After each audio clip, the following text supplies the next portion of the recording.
You're not lazy. You're not broken. And you didn't mess up your life. But if you're 30 years old, you look at your bank balance before you look at your phone notifications. And there's that quiet drop in your stomach. This video is about you. Because being broke at 30 doesn't feel dramatic. It feels embarrassing. It feels like you're behind in a race you don't remember signing up for. It feels like everyone else got a map, and you got told to just work hard and it'll work out. And here's the part no one says out loud. You're not scared because you're broke. At 23, being broke feels temporary, almost funny. At 30, it feels like a verdict. You start doing mental math you never used to do. How many paychecks until rent? If my car breaks down, what happens? If nothing changes, what does my life look like at 40? And that question keeps showing up when you don't invite it. Late at night, in the shower, while scrolling past people who look like they figured it out. Here's the belief that quietly destroys people in their 30s. I should be further along by now. That sentence doesn't motivate you. It paralyzes you. Because once you believe you're behind, everything you do feels pointless. Saving feels too small. Learning something new feels too late. Starting over feels humiliating. So you do what most people do. You keep going. You keep surviving. You tell yourself you'll get serious next year. And nothing changes. Let me tell you something that might make you uncomfortable at first, but calmer once it lands. Being broke at 30 is not a personal failure. It's a systems problem colliding with human psychology. Most advice assumes you're careless, that you overspend, that you lack discipline. But that's not what your life actually looks like, is it? Your money doesn't disappear into luxury. It disappears into rent, groceries, transportation, bills that don't feel optional. You're not choosing between investing and buying toys. You're choosing between stability and stress. And yet, every birthday still feels like a countdown. Because deep down, you know time matters now. Not in a dramatic way. In a quiet, compounding way. This is the moment where most people either wake up or slowly fall asleep for the next decade. And the tragedy is that the people who stay stuck aren't less capable. They're just overwhelmed at the wrong moment. Your 20s trained you to react. Your 30s demand that you design asterisk. But no one ever taught you how. Instead, you were taught shame, comparison, and the idea that struggling means you did something wrong. So let's slow this down. Because panic leads to bad decisions, and clarity leads to momentum. Right now, you don't need motivation. You don't need a hustle fantasy. You don't need someone yelling at you to grind. And why this exact moment is not the end, but a hinge. Most people think money problems are about math. They're not. They're about pressure. Pressure to look successful. Pressure to not fall behind. That pressure causes people to do one dangerous thing. They spend to protect their identity. Not because they're stupid, but because being broke quietly attacks your sense of worth. So you delay looking at numbers. You delay making changes. You delay admitting the truth. And delay is expensive. Not because you're wasting money, but because you're wasting time. Here's the shift that changes everything. And we'll build the rest of this around it. Your problem is not that you're behind. Your problem is that no one showed you how to stop the bleeding.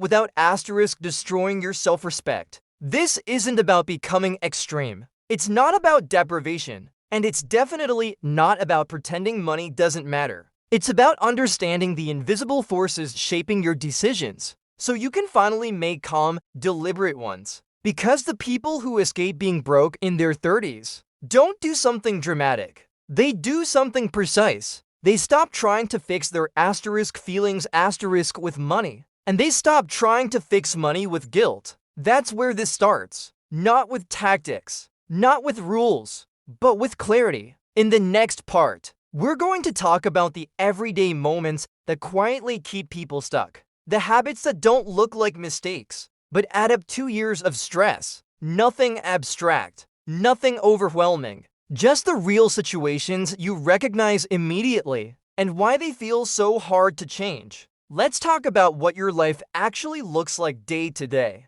Not the highlight reel. Not the version you present when someone asks, "So how's everything going?" The real one. You wake up already a little tired, Even if you slept, your brain starts running through obligations before your feet hit the floor. Work, messages, bills, things you forgot to deal with yesterday. Money isn't the loudest thought. It's the background noise. It shows up when you open your banking app and immediately feel a small wave of tension. Not panic, just tightness. You don't look because you're curious. You look because you're checking for danger. You tell yourself you'll sit down and really go through everything this weekend. But the weekend comes and you're exhausted. So you push it to next weekend. Again, when friends invite you out, you do a quick calculation in your head. Not just the cost of dinner. The cost of agreeing asterisk. Because saying yes doesn't just mean tonight. It means saying yes to feeling slightly stressed for the rest of the week.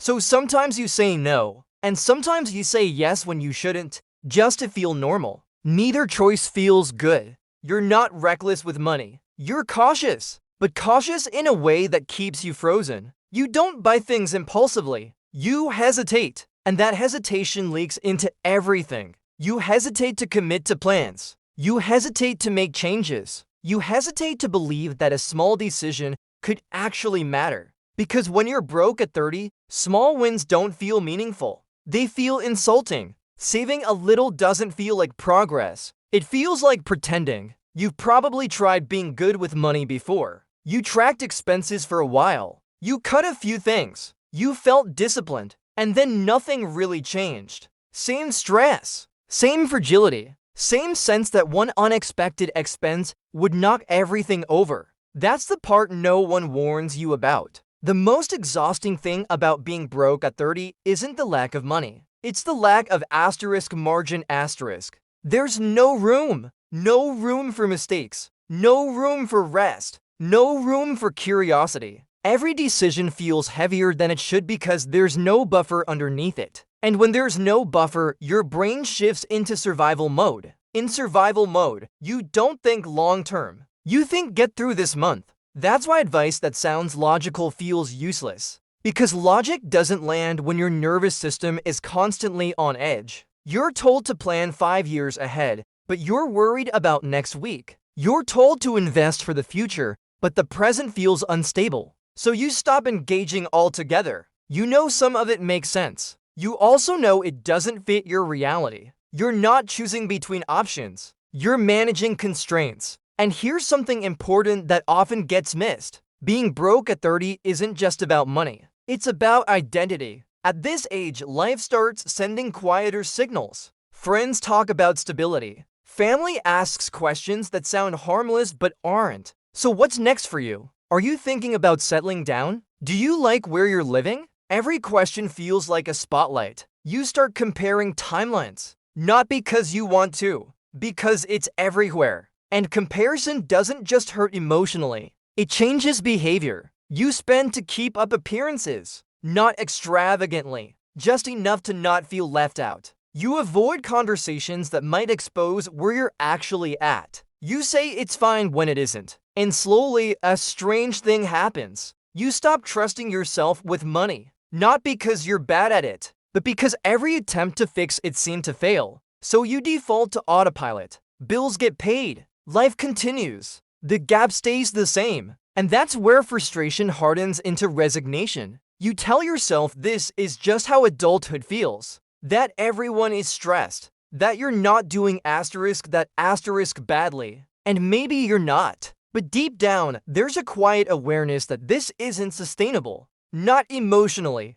not mentally, not over the next 10 years. Because right now, your life has no slack. Everything works only as long as nothing goes wrong. That's not a financial plan. That's a balancing act. And balancing acts are exhausting. You don't need someone to scare you with worst-case scenarios. You already imagine them. You imagine getting sick, losing a job, a repair you can't delay. That's why this feels so heavy. It's not the money you don't have. It's the constant vigilance. Always watching, always calculating, always hoping the ground doesn't shift. And when you live like that long enough, something subtle happens. You stop believing that effort will pay off. Not consciously, but emotionally. You still work hard. You still try. That expectation is dangerous because it keeps people stuck longer than lack of money ever could. Before we talk about solutions, frameworks, or steps, we have to understand this clearly. You are not failing because you lack discipline. You are struggling because you are operating under constant pressure with no margin for error. And pressure changes behavior. In the next section, we're going to talk about why asterisk. This pressure hits so hard in your 30s. The psychological trap that keeps smart, capable people looping in place even when they're doing everything right. Once you see it, a lot of things will finally make sense. To understand why being broke at 30 feels so different from being broke at any other age, you have to understand what's really happening in your mind. This isn't about budgets, it's about expectations. Your 30s are the first decade where life stops feeling theoretical. In your 20s, everything is still framed as potential. You're allowed to be messy. Mistakes are part of the process. But somewhere around 30, the story changes. Potential quietly turns into progress checks. You start measuring yourself not by effort, but by outcomes. Not by how hard you're trying, but by what you have to show for it. And that shift does something brutal to your psychology. Because money becomes a scoreboard. Not officially. No one announces it, but you feel it. You see it in how people talk about stability. In the way being unsure suddenly feels unacceptable. So when your bank account doesn't match the age on your ID, your brain looks for a reason. And the easiest explanation is the most painful one. There must be something wrong with me. That belief doesn't come from facts. It comes from comparison. Humans are wired to measure themselves relative to others. That worked when comparison groups were small. Now your comparison group is everyone you've ever known, plus thousands of people you'll never meet. Your brain isn't built for that. So it fills in the gaps with stories. They're doing better. They figured it out earlier. I missed something. And once that story takes root, it changes how you behave with money. Here's the key psychological trap that keeps people broke in their 30s. When you think the problem is you, every solution feels like a judgment. Tracking expenses feels like punishment. Saving feels like deprivation. Saying no feels like failure. So you oscillate. One month you try to be perfect. The next month you give up. Not because you're inconsistent, because perfection is unsustainable under shame. By 30, you've built a picture of who you are. Competent, responsible, capable. Being broke threatens that image. So your mind protects you. It minimizes the problem. It's not that bad. Everyone's struggling. I'll deal with it later. This isn't denial. It's self-preservation. The problem is that protection has a cost. There's also the pressure of permanence. At 30, decisions start to feel sticky. If you were broke at 22, you assumed you'd grow out of it. At 30, you worry you're locking in a future you don't want. That fear makes people do one of two things. They freeze, or they overcorrect. Overcorrecting looks like jumping into extreme plans, radical cuts, risky moves, unrealistic timelines. Both come from the same place, anxiety. And anxiety is terrible at planning. It wants relief now, not stability later. That's why so many smart people stay stuck. Not because they don't know what to do, because the emotional load makes consistent action feel impossible. Here's a simple metaphor that explains it. Imagine you're carrying a backpack that gets heavier every year. At first, you barely notice it, but by 30, the weight is obvious. Instead of taking weight out of the bag, you start walking slower. You take fewer risks. You avoid hills. You don't collapse. You just stop moving forward. That's what chronic financial stress does. It narrows your world. You stop thinking in years and start thinking in weeks. You stop asking, what could I build? And start asking, what can I avoid breaking? And here's the cruel part. The longer you stay in that state, the more evidence your brain collects that change doesn't work. Not because change doesn't work, but because you've never had enough margin for it to show results. So your mind concludes, why bother? That conclusion feels logical. It's also wrong, because the issue isn't effort. It's timing and structure. Most advice fails people at 30 because it ignores psychology. It assumes you can make long-term decisions while under constant pressure. It assumes motivation lasts. It assumes discipline is infinite. None of that is true. What actually changes behavior is reducing threat. When people feel safer, they think clearer. When they think clearer, they make better choices. When they make better choices, money starts to work again. But safety doesn't come from motivation. It comes from a small but meaningful shift in how your system works. And that shift doesn't start with saving more or cutting harder. It starts with reframing the problem. You're not behind in life. You're early in a phase that requires a different strategy. Your 20s rewarded exploration. Your 30s reward focus, not extreme focus, sustainable focus. The mistake people make is treating their 30s like a continuation of their 20s or like a panic response to them. Neither works. You don't need to punish your past. You need to build from where you actually are. In the next section, we're going to talk about the invisible cost of staying in this limbo, not in a dramatic way. This is where numbers enter the picture, gently and honestly. Let's talk about the cost of staying exactly where you are. Not in a dramatic way, not with fear, just honestly. The real danger of being broke at 30 isn't the money you don't have today. It's what quietly happens if nothing changes. Because time doesn't punish you all at once. It charges interest. When you live with no margin, every year looks similar on the surface. Same routines, same stress, same small promises to yourself that next year will be different. And that sameness is expensive, not because you're failing, but because compounding works whether you're using it or not. Here's the invisible cost most people miss. When you don't have a gap between what you earn and what you spend, you don't just lack savings. You lack options options to leave a bad job, options to say no to unfair treatment, options to pause when life demands it. So you stay. You tolerate more than you should. You delay decisions that matter. You trade long-term freedom for short-term stability. And slowly, your world shrinks.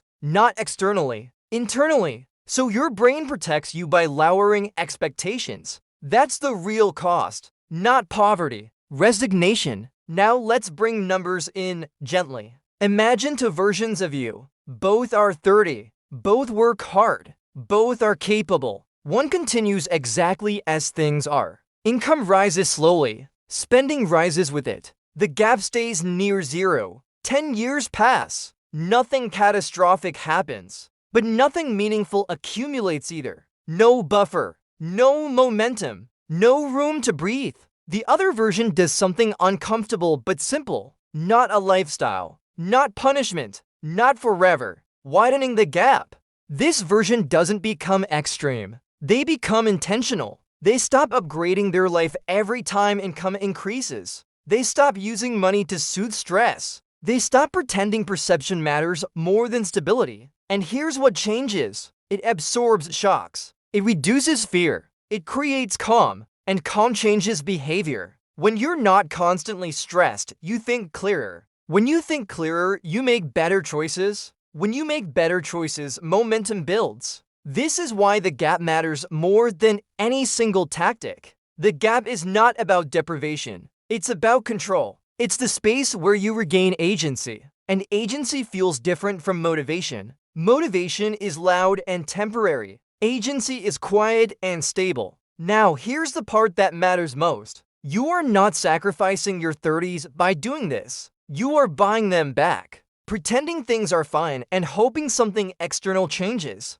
Hope is not a plan, and luck is not a strategy. The people who break out of being broke in their 30s aren't smarter. They're not more disciplined. They're not more deserving. They accept that the next 2 years might feel a little strange. Friends may not understand. Family may ask questions. You may feel behind when you compare yourself to others. But comparison fades when stability grows. And here's the quiet payoff no one talks about. When you build a gap, you stop feeling fragile. You're not rich. You're not flashy. But you're durable. A problem doesn't become a crisis. A setback doesn't undo you. A bad month doesn't define you. Durability is the real goal at 30. Not luxury. Not status. Durability. Because durable people make better long-term decisions. They take smarter risks. They build slowly, but they build for real. And this doesn't require perfection. It requires consistency, freezing your lifestyle,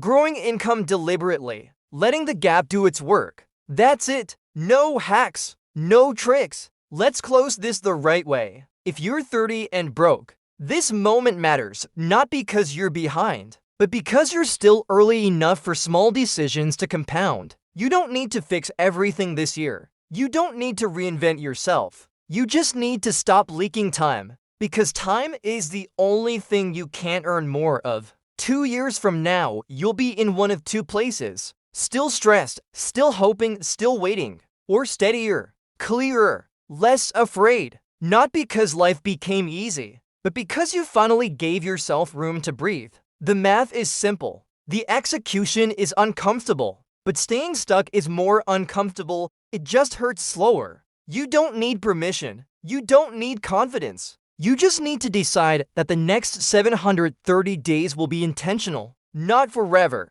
just long enough to change the trajectory. That's the real opportunity at 30, and it's still available if you take it.